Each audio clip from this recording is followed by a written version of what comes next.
Good morning. I'm Henry T. Welcome to the Henry T. Show. Around the world, man, they frighten me and they say, Henry, they can see you in Moscow today. They can see you in Australia. They're meeting all your friends throughout the world. And it amazes me, the electronics of today.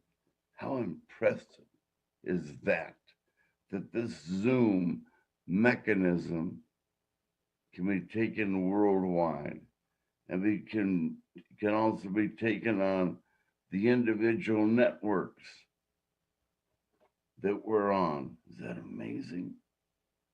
Wow.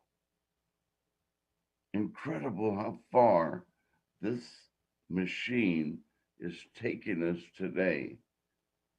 And today we're going to take you wherever you are, an amazing program about a story about an amazing man, former professor, former coach at Highlands University, former track and field and cross country coach at Highlands.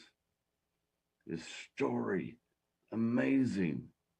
Every time I hear it, I can't get into it enough because he brought world champions together. Started off as nobody really, and then blossomed into national and international track and field champions, cross country champions. Dr. Ron Maestas is also an artist, many times over, an intellect like I can't believe. Every time I talk to the doctor, I get more and more information. An author of 5 books, large books. He's constantly writing. He's constantly doing a lot of things. I mean, I don't know really quite how he manages his time so well, but he's also been voted and inducted into the New Mexico Sports Hall of Fame for all of his coaching attributes back when he was an athlete. And he finds time to officiate high school athletics, all the sports,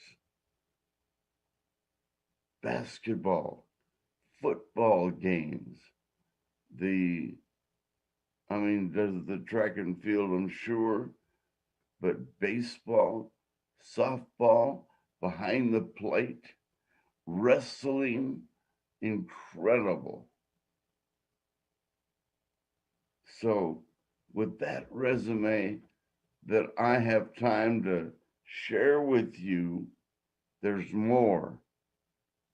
And on top of that, being a great dad, great husband, and a professor on the campus of Highlands University, what a pleasure it gives me right now to introduce to you a close friend of mine. And yes, I emphasize an inductee into the New Mexico Sports Hall of Fame. We're going long distance through this incredible mechanism called Zoom to the residence of Dr. Ron Maestas. And I call him coach, but I also call him doctor. And sometimes I talk to him, I actually describe him as Dr. Coach. Whatever I say, here he comes right now. Dr. Maestas, good morning. Henry T. here. How are you? Good morning. I'm great. Thank you. Thank you for the introduction. Man, Really, I could do a whole hour by myself doing your resume. And look, he's a young man, a lot of miles left, but what an interesting life you've had. Congratulations, Doctor. Thank you. How do you do it all? How do I do it all? Well, for my research purposes, remember, I had to do a doctoral dissertation. And once you get in the habit of doing a doctoral dissertation, you can write anything else. Everything comes easy after that. I mean, you're telling me that's how you literally feel? Yes, sir.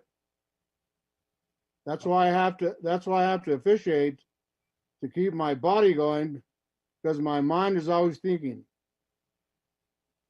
Man, I mean, you go from one frying pan to the other, from the tranquil activity of doing your books to right into the fire of, hey, Blue, you got that call wrong. Why add that stress to a tranquil life? Well, because for one, I love the athletes, and the athletes need good officiating. The coaches, you'll never get them all to agree with every call, but I just call them the way I see them. I do it for the love of the kids. Let's, how do we do it? How are we going to put all this into an hour today? The days of your athletic life, you go to Highlands, you become a professor, you earn your doctorate, you write books, you lead kids into championships. I'll let you formulate all that. How did you do that, Doctor? Well, I've been a busy man, and the whole idea of work to me, especially at the university level, is enjoyable. You get an opportunity to work with young men and young women who, first of all, are seeking an education. Um, it's my responsibility to educate them for life after Highlands. Highlands University is a very unique, very beautiful university. It's a Hispanic serving institution. A lot of our students come from the primary service area, Taos, Espanola, um, all northern New Mexico schools, plus an international student body. But it was the easiest job in town to teach. I had students. I'm a professor. I was a professor of business administration and computer information systems. It was an easy job to do. It gets them ready for the job market, and today I hear from a lot of them that are doing extremely well in their chosen careers. But I enjoyed it. From the standpoint of coaching, again, I was given an opportunity. I grabbed that opportunity and working with and for those athletes, males and females, native New Mexicans, Native American runners, it was a pleasure. Wow. Somewhere in here, we've got to tell the early part of your success story by how did you round up the New Mexico athlete and turn average athletes into world champions, if you will? Well, recruiting in any sport is an ongoing thing. Um, we did have to compete for athletes with the University of New Mexico, New Mexico State, And of course, my old alma mater in Alamosa, Colorado, Adams State University. So I focused in on a lot of the athletes that were not necessarily state champions, but they were either the second or third place in their respective sports in the state of New Mexico.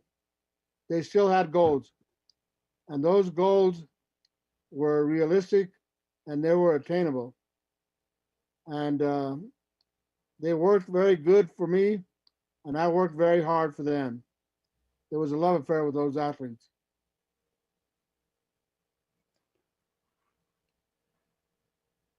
Today, how many of those athletes come back and say, Dr. Maestas, coach, thank you for what you did for me?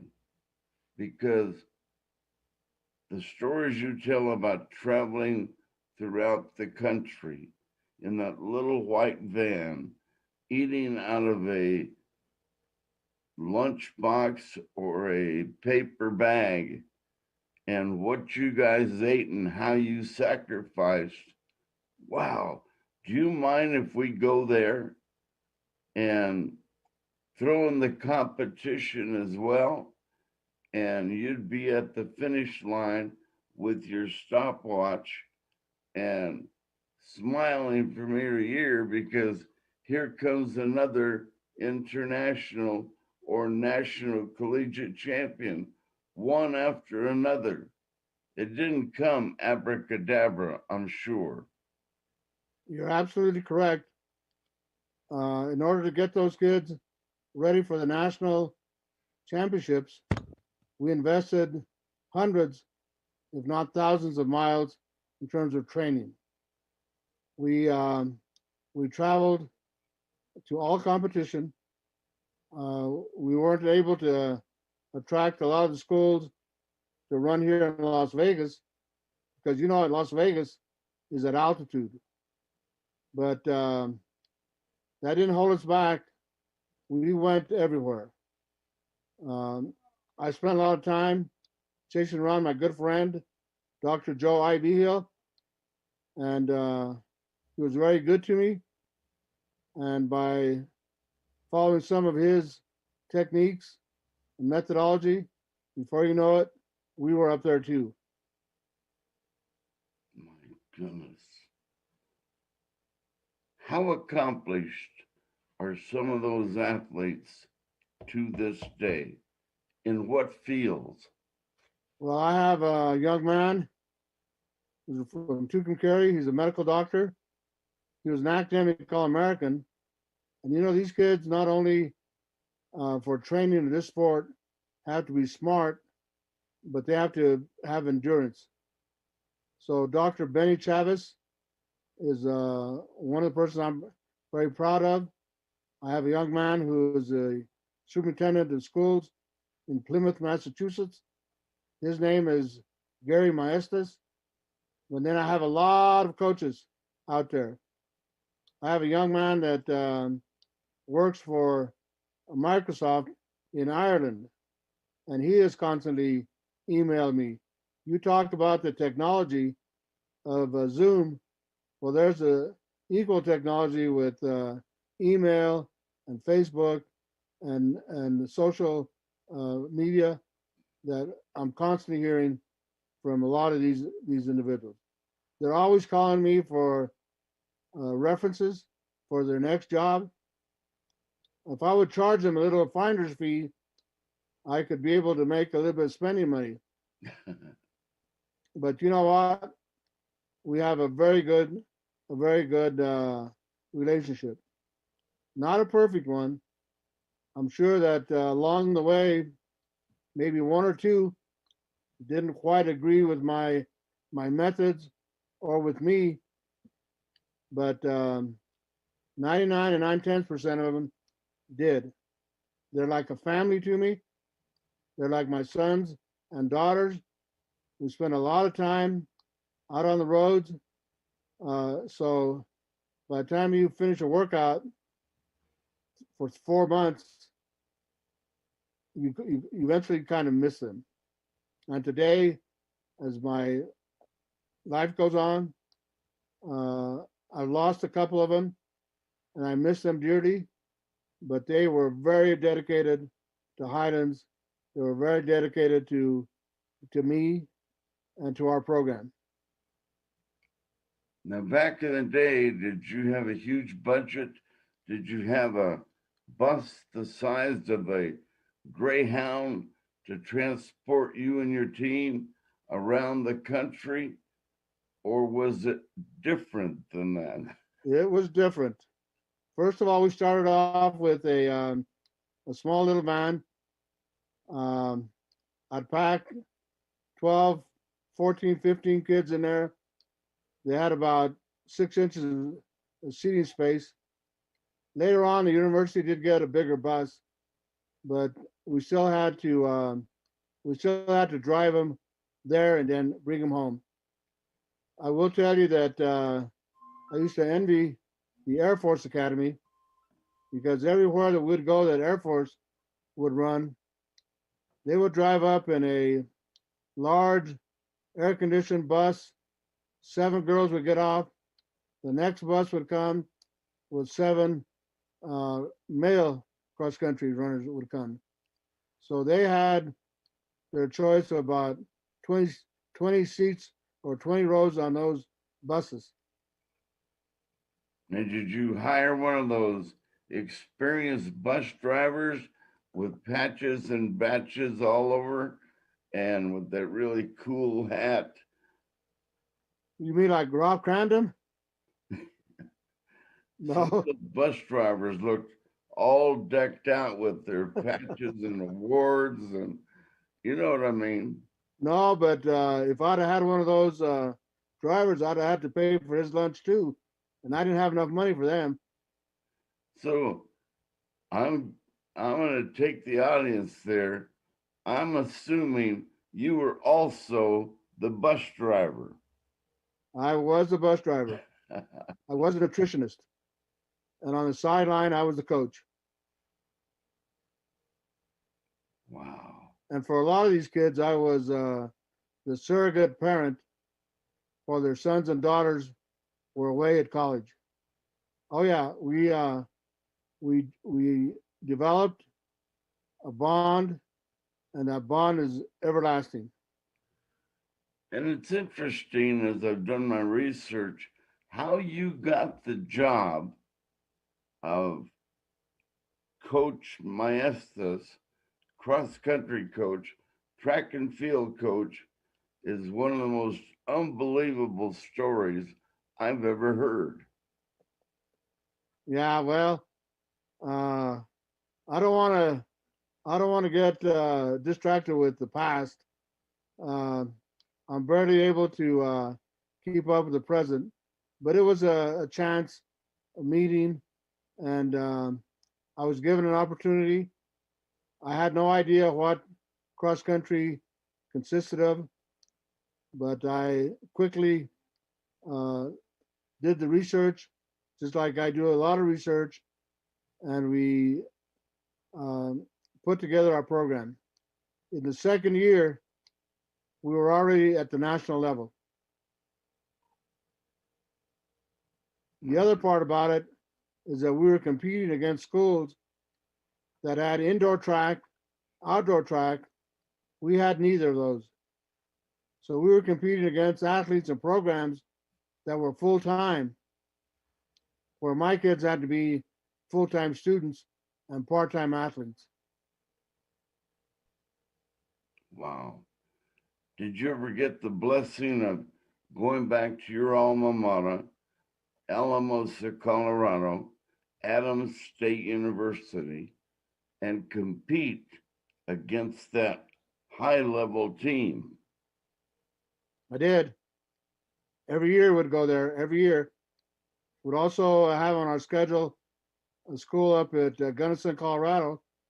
Again, high altitude, Western State. And, in 1988, we went 1, 2, and 4 at the national level. Adams State, Highlands University, and Western State. ultra, ultra competitive conference. Some of the best coaches in the world in this conference. And of course, one coach in particular made us all better just having to prepare and face him and his runners of 50 athletes week after year, week after week, year after year. Wow. It's an amazing story, ladies and gentlemen. And then recently you were voted into the New Mexico Sports Hall of Fame. And it wasn't until after that, I mean, there's enough there to be inducted into the Hall of Fame for, but the more we together researched you, we find out that you're the author of 5 books, nothing even close to athletics. We get into the artifacts and the artists of New Mexico, of the United States, of international fame. And we shake our head and go, how does he do this? And these are not skinny books. These are books of 500 pages or more. Oh, look at that. That's one of my latest books. And the cover on this one is a straw applique. This lady from Santa Fe uses her talents to do straw. And straw used to be considered poor man's gold. 500 pages, by the way. Is that upside down, Coach? No. Oh. What about now? There you go. Sorry. Hey. And of course, the books are just full of work. There's a page there of Adan Carriaga, a former Albuquerque High Bulldog, protege of Jim Holzman. Yes. He's gotten to be a fantastic Santero. I don't know if you can see that. Beautiful. And of course, Adan was an all-state Albuquerque High Bulldog basketball player as well. That's correct. Yeah, he's an amazing man. Wow. Now I have a current book that will go to press probably in about 3 weeks.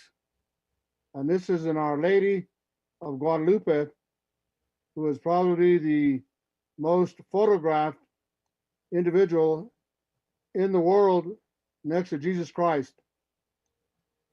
This cover page shows the apparition that she made to Juan Diego, an indigenous Indian in Mexico City.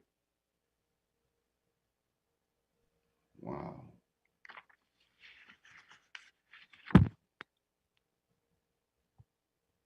I want to show you a couple more things here. I don't know if you're familiar with what's called retablos. Retablos are painting on wood. And this is a young man who did Our Lady of Guadalupe with Juan Diego. He's in my book.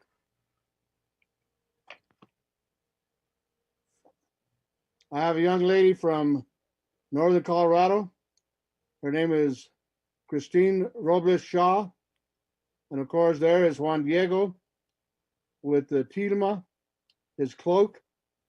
That was part of the evidence that the Archbishop asked, the Blessed Mother asked Juan Diego to request of the bishop the shrine to be made in her honor.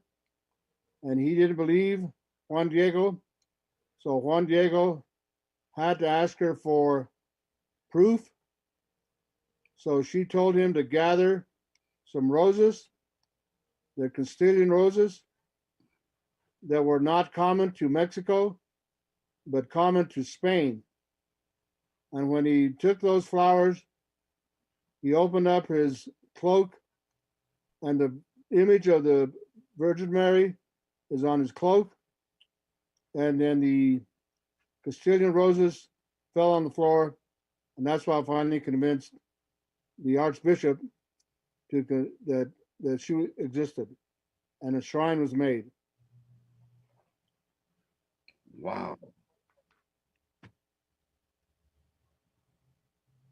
So, where can we go to one place and pick up these books, purchase them, browse through them? Are you at the New Mexico Museum in Santa Fe? Where can we see these books and your artifacts? These books are on Amazon.com. I have a little difficulty getting around to some of these other places like the Museum of New Mexico Art.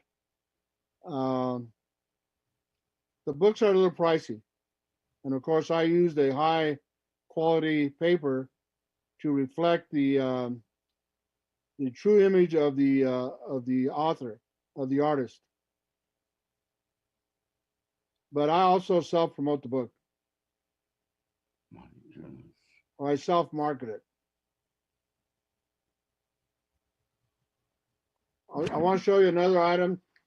My wife is kind of a santera, and she made on a piece of wood the Pope Paul II, of who canonized Juan Diego on December of 2002. Gee. My wife and I were fortunate to be at that canonization, and I told her, I said, you know, we're not only seeing one saint, but the Saint John Paul II, who canonized Juan Diego, was there. It was one of the greatest experiences of my life, a memory that I'll never forget. John Paul II passed by about 5 feet away from me. I don't know if you can see this. Can you focus on this article? John Paul II is the riding the Pope Mobile, and I'm within about 5 feet away from him. Now, I had an experience. Because the security kept asking me to move away from the little fence line, and I told him, I said that I didn't understand Spanish, because they tell me I had to move. Muévase, señor.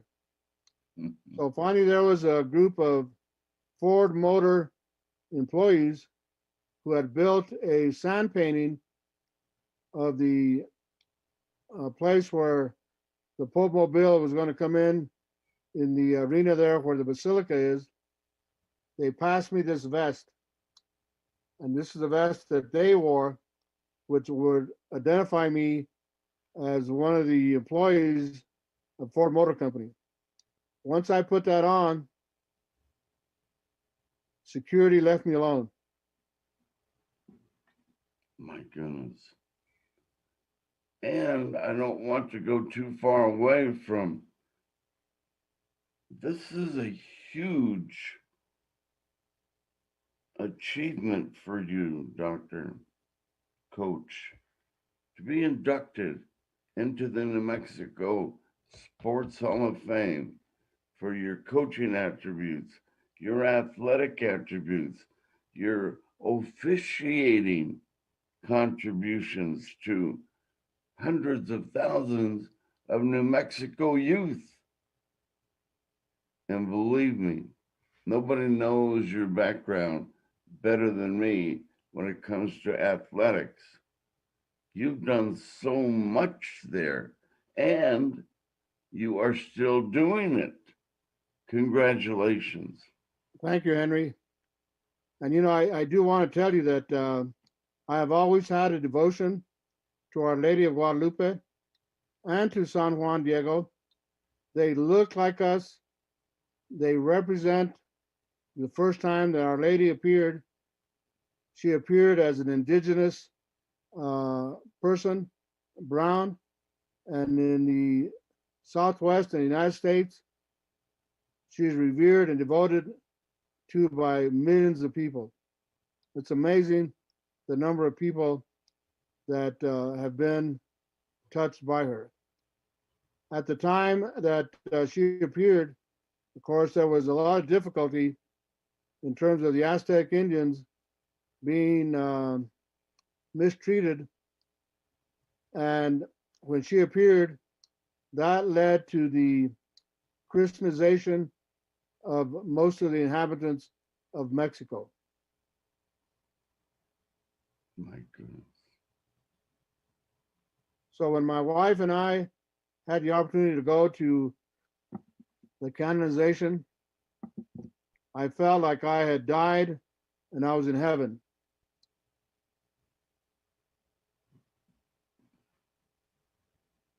Give us the detail there.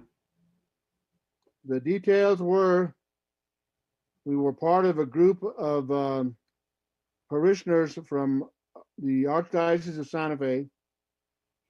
We joined that group in Albuquerque.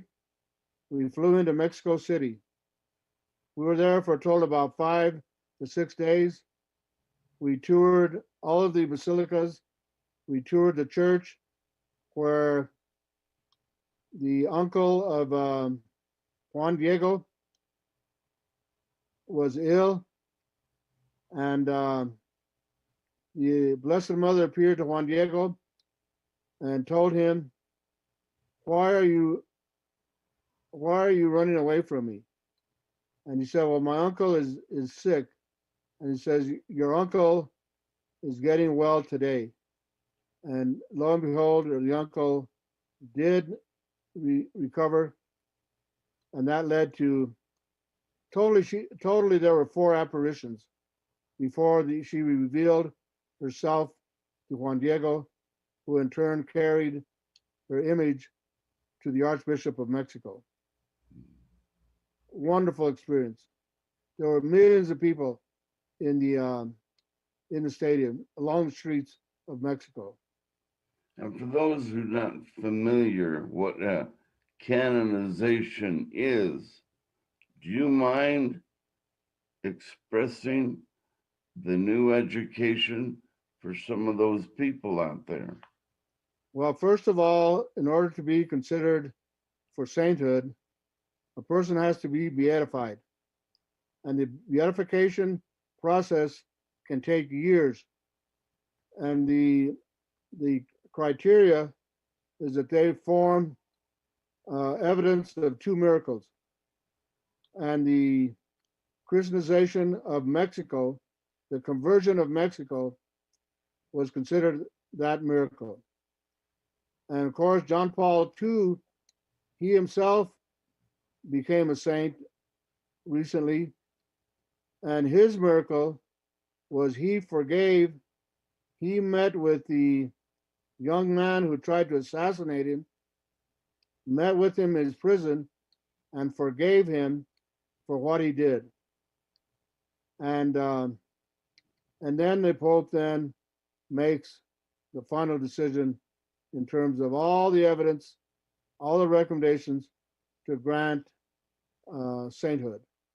So in my lifetime, I have benefited by Santa Guadalupe,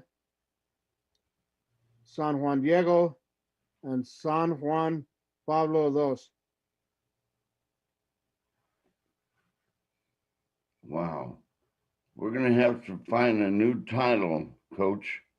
Doctor, you're so much more I mean, it would take forever to write your resume because you're nonstop in your activities. And I would have to say, single most busy person who knows how to take advantage of his or her available time that life gives you, you use up all that time very constructively. Is that accurate? Well, the research to do this book, and to be honest with you, I consider this my finest book ever. But I had 50, 60 people that have reached out with me to me and shared their work. One is a lady by the name of Dr. Jacqueline Dunnington. She lives in Santa Fe. She is a devotee of Our Lady of Guadalupe. She's about 95 years old right now. She has her entire house with images of Our Lady of Guadalupe. She opened up her home.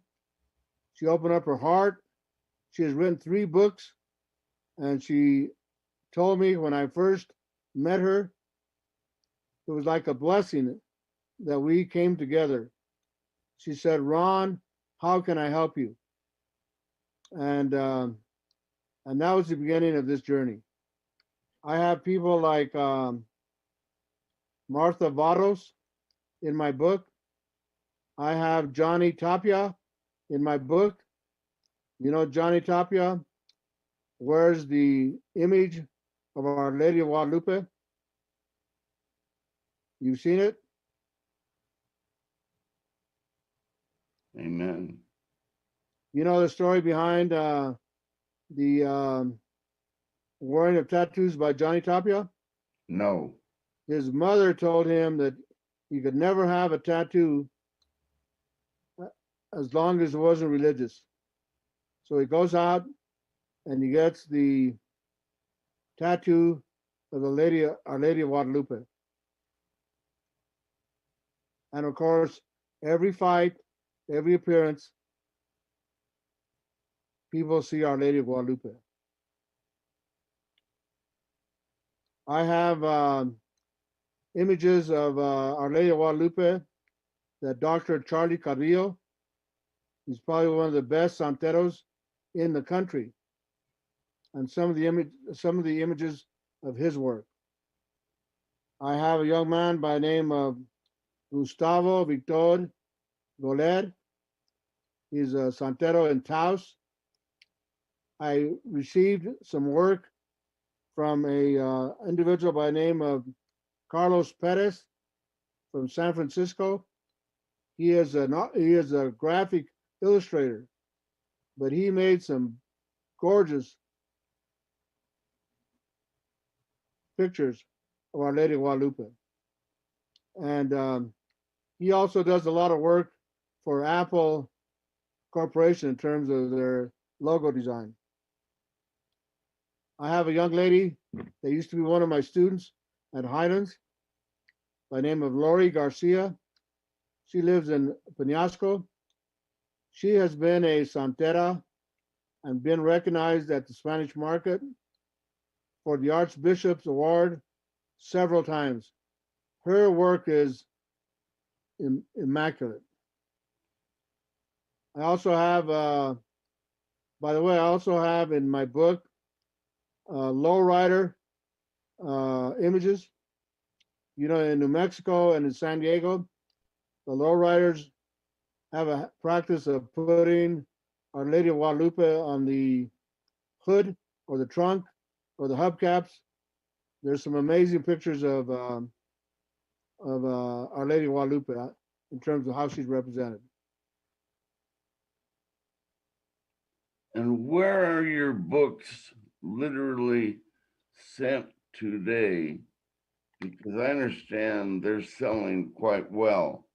Where do you send them? Well, I get people to contact me from California, from Arizona, from Colorado, Texas, um, Florida. I have a picture that I had never seen. This young man from Texas, San Antonio, sent me the mosaic of Our Lady of Guadalupe at the Guadalupe Cultural Center. And that mosaic is four stories high. And I have that included in my book. I In have I have some work of a good friend of yours and mine. You know, Marty Seiss, his father-in-law. His name Eddie Millsap. He has done some beautiful retablos and tin work. He was originally from Espanola. He is in my book.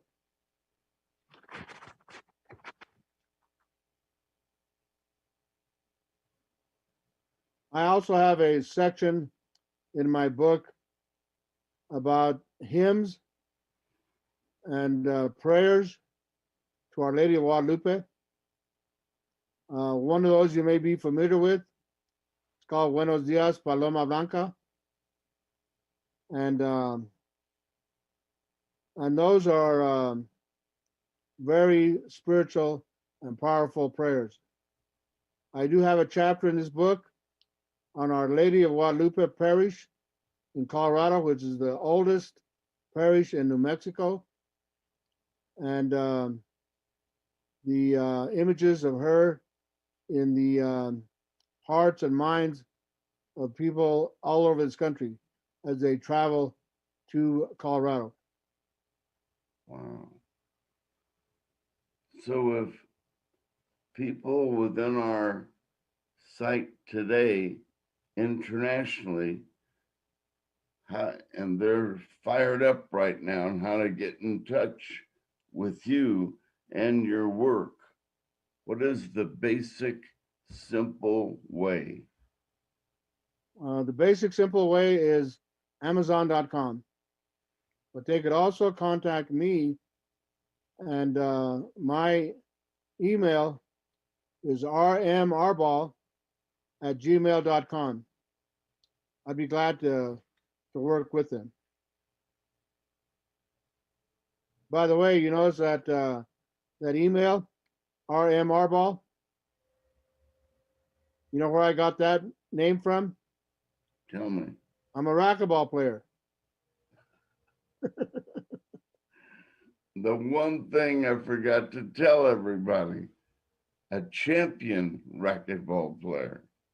Yeah, I was going to ask you, I'll challenge you to a racquetball match. I've got some new balls. I've got some new shoes.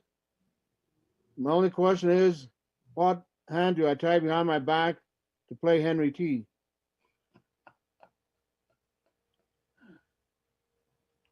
Amazing.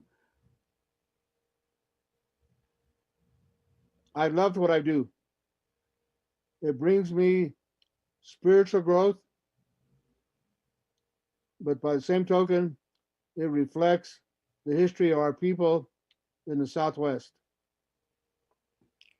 You know, I've been asked by the Officials Association to compliment you on all of your contributions showing up at softball fields, baseball fields, track and field meets, high school football games, wrestling, all of these events where the stadiums are filled, athletes are everywhere, and there you are every night of the week, every weekend, giving of yourself to blow the whistle, to officiate their event. Bravo, Dr. Maestas. Way to go. Thank you, Henry. And coming from a legend like Henry T, that means a lot.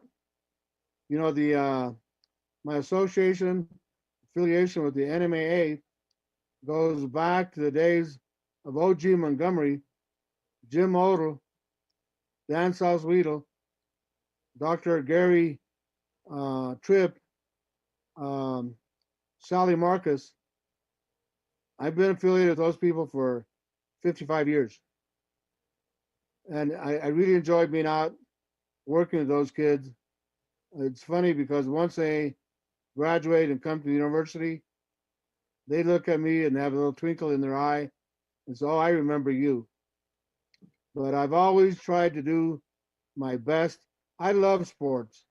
You know, when you become an official, and you know, a person has to enjoy sports. Now, I don't enjoy my bracket being busted up now for the NCAA. I guess I didn't pick all the upsets, but I also do that too. Well, my bracket blew apart on the first day. Who broke your bracket? Who wrote it? Who broke your bracket? Well, every upset that took place on day one.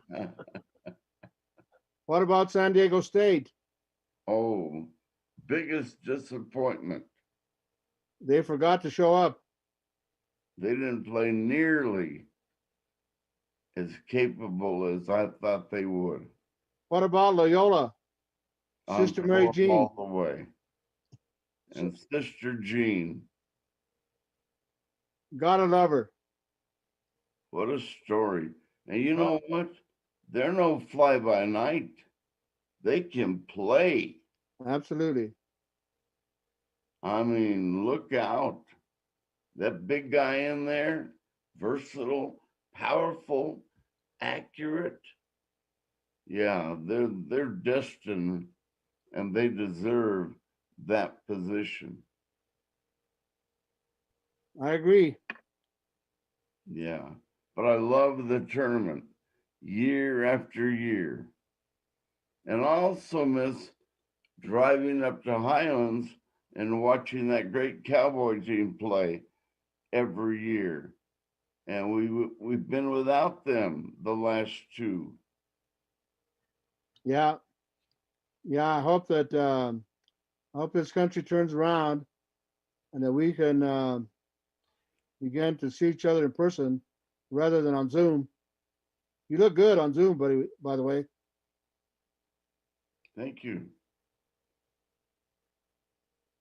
Coach, there is a name that I want you to bring forward today as our close friend on your gymnasium there at Highlands University, a man who I respect dearly, who's done so much as you have, and also a member of the New Mexico Sports Hall of Fame, Henry O. Sanchez. If you don't mind, and I have maybe a interesting motive because as I ask you about him today, because I might need your help with the project. Who was Henry O. Sanchez? Henry O. Sanchez was a wonderful, wonderful, wonderful, did I say wonderful? Person. He was constantly at Our Lady of Sorrows Catholic Church. He voluntarily, by himself, started a program called Love Thy Neighbor.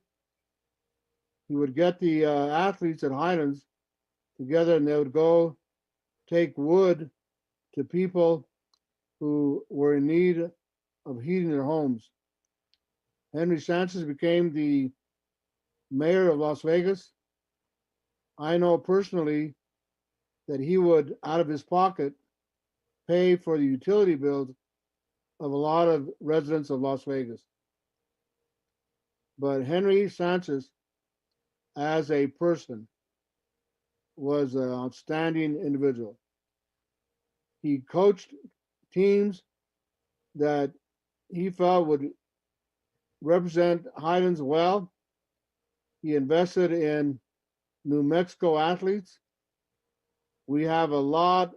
I think Jim Holzman sent a lot of his players to Highlands. It was at Highlands where Darren Sanchez became an All American, but he ran a super squeaky clean program. And sometimes that may have affected his one loss, but he ran an outstanding program. And that's what I like about Henry Sanchez. I grew up knowing Coach Sanchez when he was athletic director and basketball coach at Our Lady of Sorrows in Bernalillo High School, won several state championships, developed, several New Mexico um, award-winning athletes, players of the year, teams of the year, state championship teams. Wow. National Coach of the Year. He Yes. also was a National Coach of the Year. Amen. And yet the other day I went to the school and I couldn't find a photograph of him and I couldn't find a word written about him. And he put that school on the map, and Our Lady of Sorrows as well.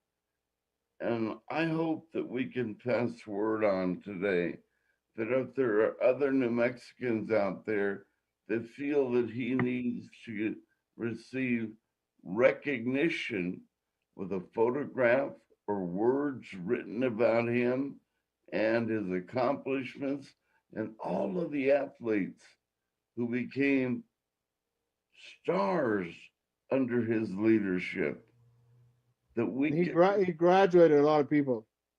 You know, wow, one of his graduates was Joe Eckert, and you know Joe Eckert has gone on to distinguish himself in the military. wow. But you know, I think that I want to say that I am extremely proud of the New Mexico Highlands University Board of Regents because when I presented the proposal to name that floor after Coach Sanchez, they voted unanimously, they voted quickly, and before you know it, his name was on our floor.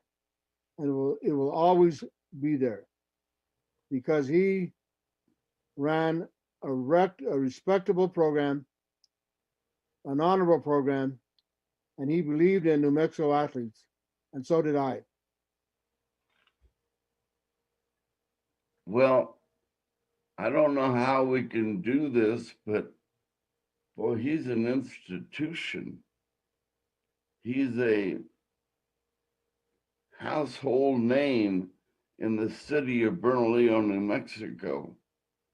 And within every household there, every resident, period, Coach Sanchez touched every life. I know. And without any exaggeration, in that city. I agree with you, and I am sad that there are no pictures at the gym. Spartan Alley is Henry Sanchez.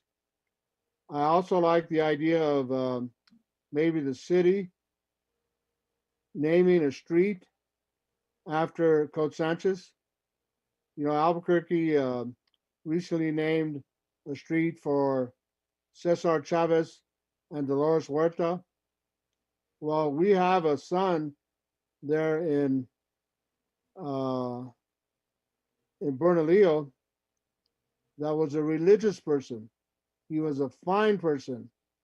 He was a role model for a lot of us, and especially those young men that he invested in and made uh, an annual trip to the state championships. We need we need to do something. To do nothing is not an option. Amen. Well, we'll organize, because everybody I talk to, everybody, not every other person, but every person agrees with what you and I have just stated. So in the near future, I'm going to call on you and thousands of others out there who will assist us to carry this venture forward. So, And Doctor, thank you. Coach Sanchez was a humble man. Um, his his goals and his contributions are in the graduates of those young men that he coached at Bernalillo and that he produced at Highlands. That's his legacy. And I'd be glad to help you in any way possible to get something done for Henry. Amen. Well, Doctor, thank you for being with me today to share so much about what you do on a regular, daily, nightly, round the clock basis. And you do it so well. What an honor to have you on the show today. Yeah, but you know what? I don't want you to call me doctor, coach. I just want you to refer to me as Ron. Okay? All Because right, Ron. because I the way you promote me and invite me to the Henry T show worldwide, you are an icon. You are a legend. You should be a doctor. You should be an artist. You need to finish that book on Coach Noah Mellenberger because I want to be able to get an autographed copy of Henry T's book. I want to get a autographed copy of Marty Seiss' book because that's our contribution. We can make a contribution and put our names there out in print. With that, we'll say goodbye. God bless you. And we're going to go to our sponsors right now. These people help put Ron, our friend, on the television screen today. Pierre Amistoy, Dr. Pierre Amistoy, if you will, and his great organization, and Rax Lumber Company. And I was thinking they were going to be full screen. I can't read them all on that little screen right now, but Rax Lumber Company, Kevin out there at the canteen, there you go, and Ben Lucero at Indigo Mortgage, and Action Jackson Compaction. Thank you for what you're doing for us every day. ProView Networks, thank you so much to Steve Davis and Hydro Bar, the most delicious, healthy water ever. And believe me, I can't do it without them every day. I will say bye for now and a very sincere thank you to Coach Ron Maestas, Dr. Maestas, Ron Maestas, however he wants to be called. Believe me, we will treat him with great respect forever. Thank you, Jimmy Tran, for your services, and ProView Networks for what you're doing for all of us today around the great state of New Mexico. Have a great day. God bless you all. We'll talk to you again on Wednesday. Take care.